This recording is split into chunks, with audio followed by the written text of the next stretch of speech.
My name is Lorraine Winfred Adjero. I am 23 years old from Gulu, Uganda. I reside in Kampala. So basically today I would like to talk about the injustices and the inequalities that happen in beauty pageants, especially Miss Uganda. I was Miss Uganda North 2024-2025, and I would like to talk about the negative things that I actually witnessed, and I call upon the government of Uganda to look into it. So first of all, when I joined Miss Uganda, I started last year, whereby I emerged as first runner-up Miss Uganda North. And then I went to Kampala auditions. I did not make it. I was eliminated for arriving late, of which I took very positive. And this year, when they announced for Miss Uganda, they called me, they asked me to look for them people, contestants. I kept on looking for contestants, I looked for contestants, and I was going to hand over. That's how much I liked the fraternity. So it was held in Lira district. So we went to Lira. I brought in all the girls. Most of them were from Lira, and one was from Kitgum, the other was from Pade. I brought all those girls. So when they came in, apart from two girls that I brought, when they came in, and then I also came in, I arrived with one other girl from this side. They told me to get into the line, and then I told them, I'm like, you know what, it's going to be very unfair for me to get into the line when I brought in these girls. These are like my friends. They're like, no, you don't know what you want, you have to get into the line. Then I thought about it, because I had one last semester left. I was already on that semester. I had to get a dead semester for it. So I was like, okay, fine, let me just go. They told me, if you don't want, just add on the line. I'm like, okay. So I got through, and then, I practiced for pageantry for 6 good years.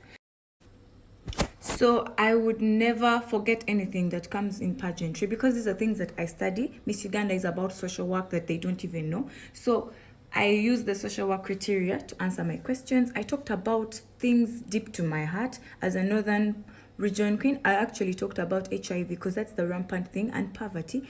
And then I spoke about domestic violence. Like, I grew up in a very domestic violent home. So I emerged as Miss Uganda North. And I was so proud of myself. I was too proud. I opened up a WhatsApp group, and I managed to have people who were really ready to wait for the links to come out and all that. I was very patient, everywhere. People were actually getting proud of me because of how I spoke during the regionals. I used the social work criteria. I used all my kind of diction I would use. So I was like, okay, this would be a very good platform for me to join politics. So I used the platform very well. We went in, we came back home, regionals got done, we came to Kampala. I actually managed to make friends, good friends from Kampala. And I remember one time, after speaking as a regional queen, they even had to tell other regional queens, why don't you be like Miss North? Can't you see that she has made a lot of research? Like, I used not to sleep. I used to read every time. You find me with a book. You find me, at least I was up to speed with what was going on around me in the country, internationally. At least I would know something, especially in the community, because this was a community thing. So we get through to eliminations. They eliminate our first runner-up, Miss Uganda North. The second elimination, they eliminated the second runner-up. And then we got to parents meeting. Now that's where you start to notice a lot of favoritisms and injustices. So from the parents meeting, we started realizing, like, some other people's parents that would overfavor them. This would make you feel like your parents are not really doing enough, or they don't have the money that they want. The way they were favoring someone's parent, you would be like, we saw that, but we all kept quiet. We're like, okay, we shall get through that. They told us Uganda Airlines is going to sponsor us. And this beat my understanding. They made us pay 1.7 million. And when we paid that, we only had breakfast, which was not enough. We never had lunch in any of the days we stayed there. It was over 3 days, over 2 days. We never had lunch. We starved. The first day, we were like, okay, since they're shooting Beach Beauty, maybe it's okay. Then in the evening, we had maybe pizza and then food. Then in the morning, breakfast, no lunch the whole day. That day I cried. I called my mom. I was crying. I had bad ulcers. If I was really a bad person, that was the time I would have started saying things about them. So we didn't have anything. They refused to give us our money that we had actually given them to change. They gave us our money that evening when the following day we were going back. And they lied to us we are going to stay 1 week, and we stayed for only 2 days. We had to pay 1.7 million. And yet they told us Uganda Airlines gave them $100,000. Why? What's that? Like, I didn't really understand this. So now here comes in, we come back, we go for presentation. When we go after presentation, that was when boot camp comes in. Now in boot camp, they were so shameless. They did not even hide the favoritism. There is somebody whose parent, whenever the parent comes, she is allowed to get out anytime she feels like. But for us, the way they belittle our parents, because they would not allow us to go out, they would belittle them. They'll be like, no, she's not going out. But the other one, she goes out like 4 times a day if she wants, because her parents have the money and we don't have the money. So there is a and then they started telling us, as people who are not buying votes, we are up for elimination. So they mentioned my name. They told me I am very active. I am very active in other things. My social media is very okay because I used to tag them, post and tag them. But then I am not buying votes. They gave me 2 days to go to call people and start buying votes. I kept quiet. Then I got the microphone and I told them, you people, when I came in for Miss Uganda, I remember I asked, you people told me Miss Popularity does not matter. It is beauty with brain. And that is what I actually brought. In class, I was extremely active because this is like my calling. This is my lane. This is social work. I knew each and every question. My hand was always up. In fact, even my fellow contestants told me, Lauren, you're smart. Like when it came to answering questions, these girls were actually scared of me because I was always there. Like not to even show off.